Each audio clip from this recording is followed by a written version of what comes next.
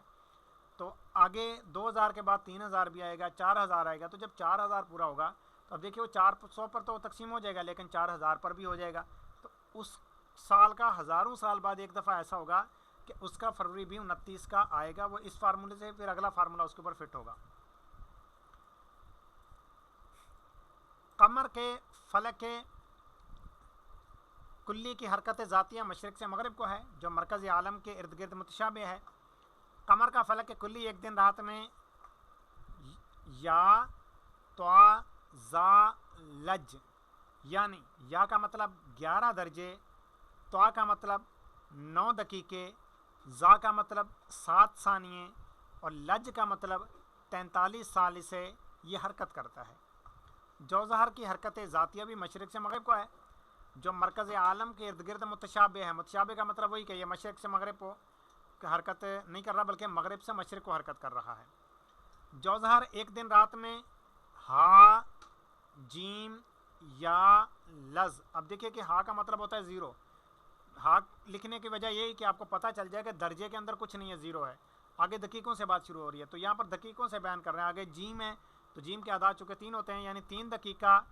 10 ثانیہ 37 ثالثہ حرکت کرتا ہے۔ حامل تدویر قمر کی حرکت ذاتیہ مغرب سے مشرق کو ہے، جو مرکز عالم کے ارد گرد متشابہ ہے۔ حامل تدویر قمر ایک دن رات میں قد، کب، نج، کب، یعنی 24 درجہ 22 دقیقہ 53 ثانیہ 22 ثالثہ یہ حرکت کرتا ہے۔ تدویر قمر کی فوقانی سطح مشرق سے مغرب کو اور تحتانی سطح مغرب سے مشرق کو حرکت کرتی ہے، اور تدویر قمر ایک دن رات میں یج، جیم، نج، نز، یعنی 13 درجے 3 دقیقہ 53 ثالثہ 57 رابعہ حرکت کرتی ہے۔ باقی افلاک کی حرکتوں کا ذکر مسبوطات میں ہے، یعنی دیگر جو تفصیلات ہیں، دیگر کتب ہمارے علماء کرام کی، ان کے اندر آپ کو تفصیل مل جائے گی۔ حرکت متشابہ، حرکت مختلفہ۔ اب حرکت متشابہ کس کو کہتے ہیں، حرکت مختلفہ کس کو کہتے ہیں؟ نقطہ ہا کو مرکز، یعنی آپ ایک دائرہ کھینچیں، اس میں بالکل سینٹر کے اندر ایک نقطہ لگائیں ہا، اس کو مرکز،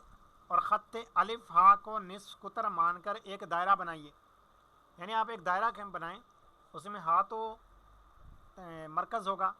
ہا سے لے کر آپ ایک کچھ دوری پر آپ ایک نقطہ اور مانیں الف۔ اب ہا کو مرکز مان کر آپ پرکار کی جو نوک ہوتی ہے وہ ہا پر رکھیں، اس کا پینسل کے رخ ہے جو الف پر رکھیں اور گول گھما دیں، ایک پورا دائرہ بن جائے گا۔ اور نقطہ،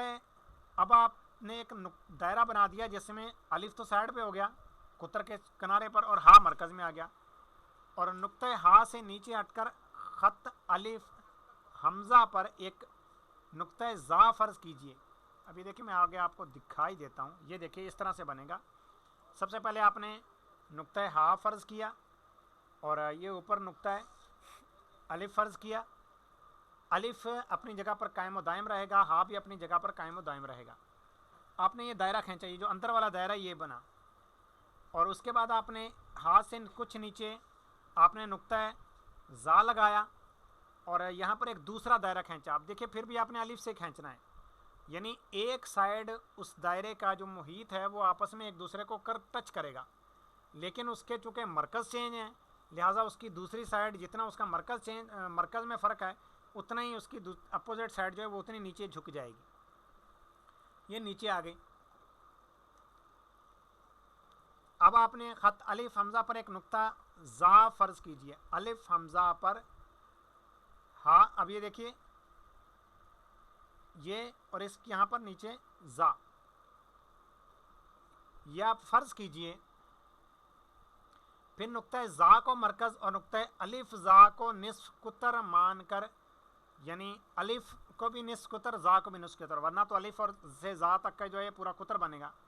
اس کو نصف قطر مان کر ایک دوسرا دائرہ بنائیے، پھر دائرہ کبریٰ کو منطقۃ البروج اور دائرہ صغریٰ کو خارج المرکز مانیے۔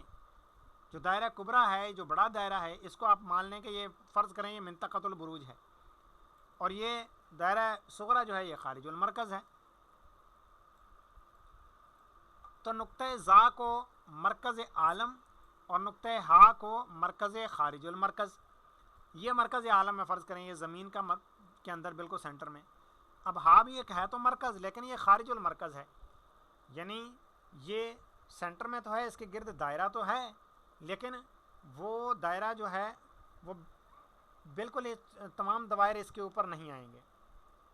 مرکز قطب عالم کا یہ مرکز ایک طرح سے یوں کہیے کہ تقریباً یہ نہیں بنے گا۔ پھر خارج المرکز پر نقطہ جیم فرض کر کے الف جیم کو دو مساوی حصوں میں تقسیم کیجیے، الف جیم کو دو مساوی حصوں میں تقسیم کیجیے، اور ایک حصے کا نام قوس الف با، یہ قوس بنے گی الف با، یہ دیکھیے، اور دوسرے حصے کا نام قوس با جیم رکھیے، یہ دیکھیے یہ دو حصوں میں آپ نے تقسیم کیا۔ پھر نقطہ ہا کو نقطہ با اور نقطہ جیم سے ملا دیجئے۔ اب یہ شکل آپ کے سامنے ہو اگر بنی ہوئی تو پھر سمجھنے میں آسانی ہوتی ہے۔ نقطہ ہا کو نقطہ با اور نقطہ جیم سے ملا دیجئے۔ اب آپ نے یہاں پہ نقطہ با سے بھی ملا دیا، نقطہ جیم سے بھی ملا دیا، دیکھیے یہاں سے یہ قوس، یہاں سے یہ قوس، آپ نے یہاں سے یوں بھی کھینچا اور یہاں سے یوں بھی کھینچا۔ اب آپ نے اسی طرح پھر زا کو بھی ملانا ہے، اور نقطہ زا کو نقطہ با سے ملا کر منطقۃ البروج کے نقطہ سین پر لے جائیے، یہ دیکھیے یہ زا سے ہم با کھینچ کر پھر سین تک لے گئے، اور نقطہ زا کو نقطہ جیم سے ملا کر منطقۃ البروج کے نقطہ میم پر پہنچا دیجئے، یہ دیکھیے یہاں سے ہم میم تک بھی لے گئے۔ اب آخر میں بتائیں گے کہ پھر یہ ہے کیا، تو زاویہ الف ہا با اور زاویہ الف ہا با زاویہ با ہا جیم کے برابر ہوگا، الف ہا با با ہا جیم، الف ہا با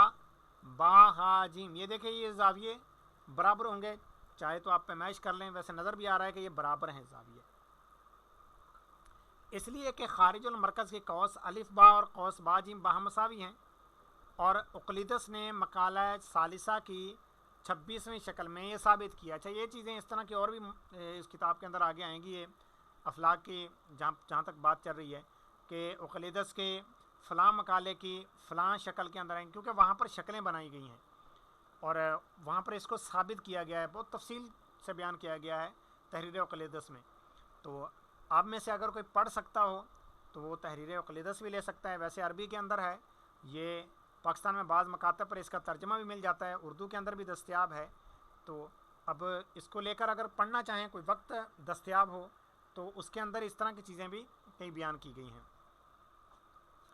اور یہ تحریر اقلیدس کوئی نئی چیز نہیں ہے، یہ اس کا کچھ تھوڑا سا تعارف ہم تیسرے لیول کے اندر بھی پڑھ کر آ چکے ہیں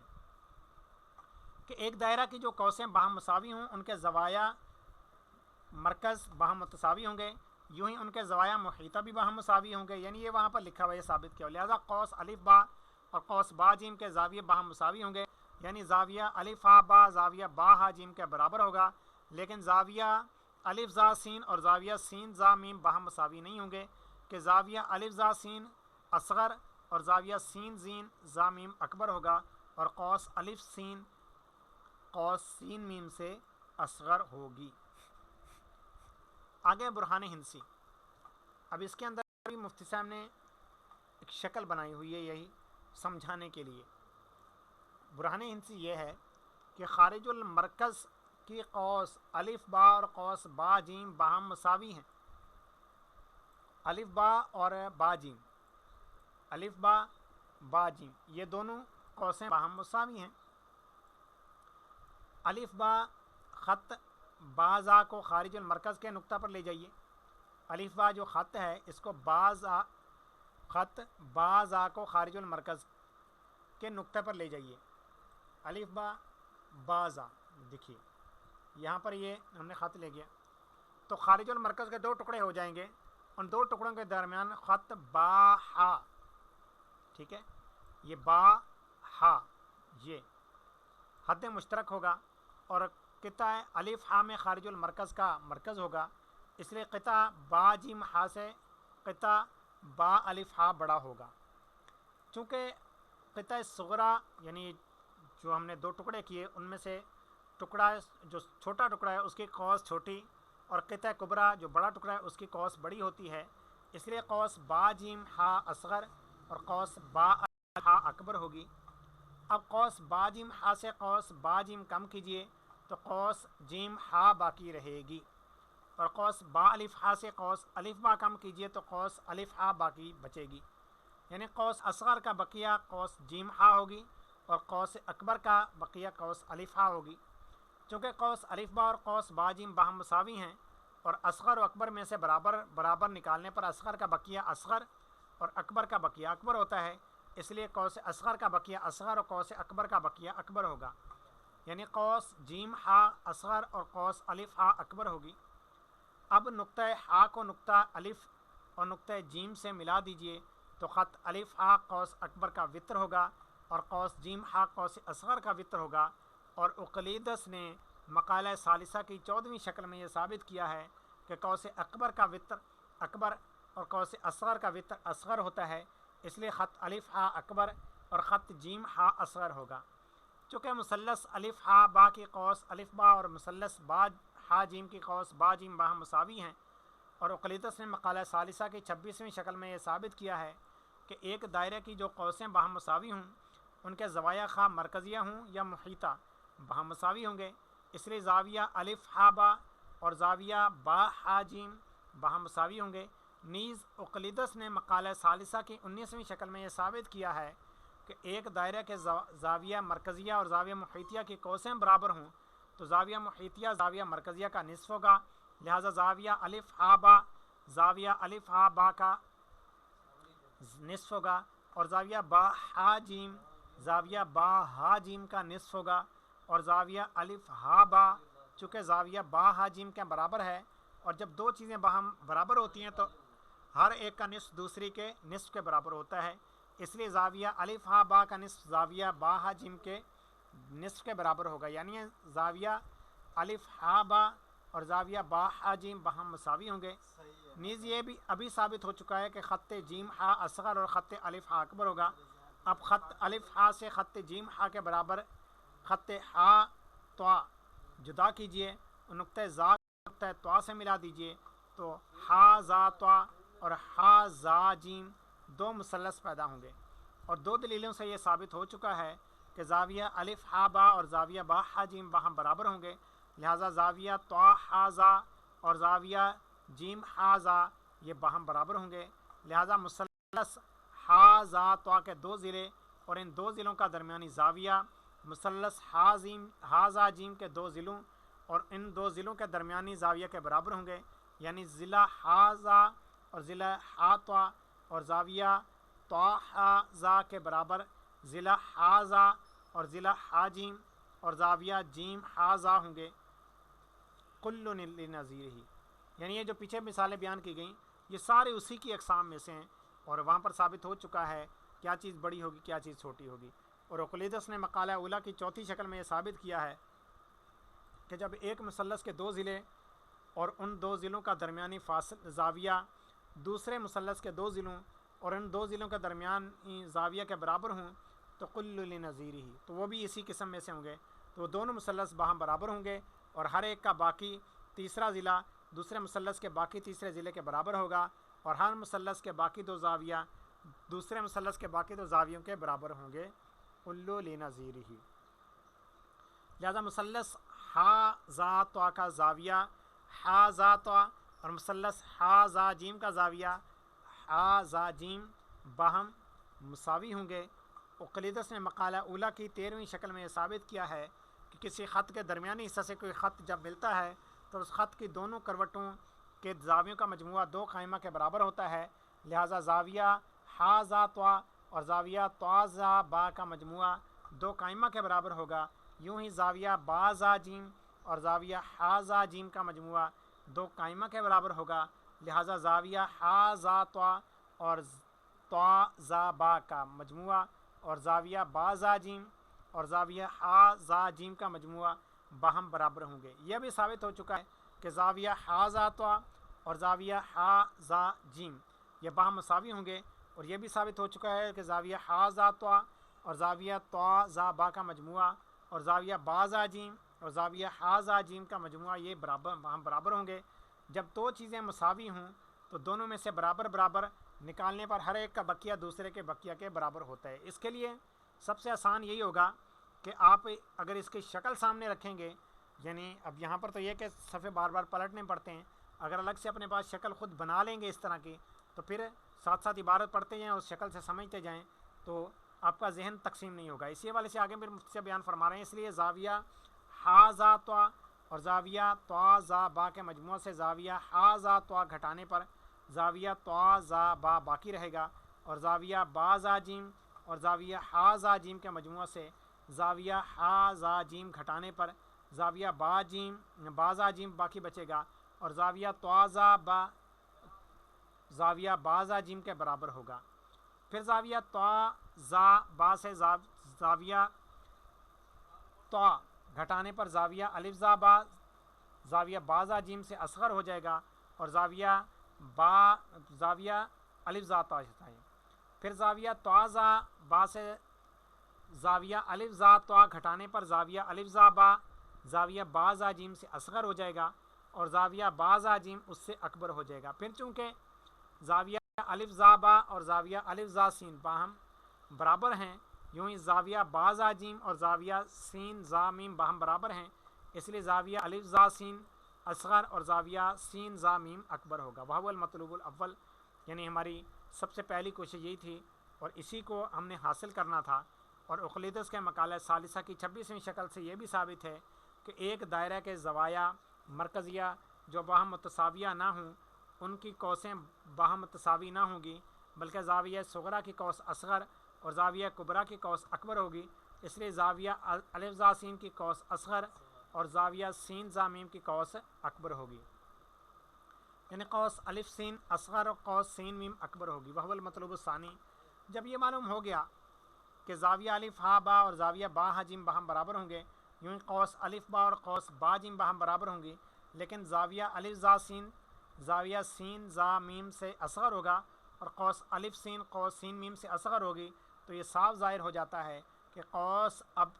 الف با کو کوئی چیز جتنی دیر میں طے کرے گی، اگر وہ چیز اتنی دیر میں قوس با جیم کو بھی طے کرے گی تو اس کی حرکت سے متساوی زمانوں میں نقطہ ہا کے پاس 2 زاویہ متساویہ پیدا ہوں گے،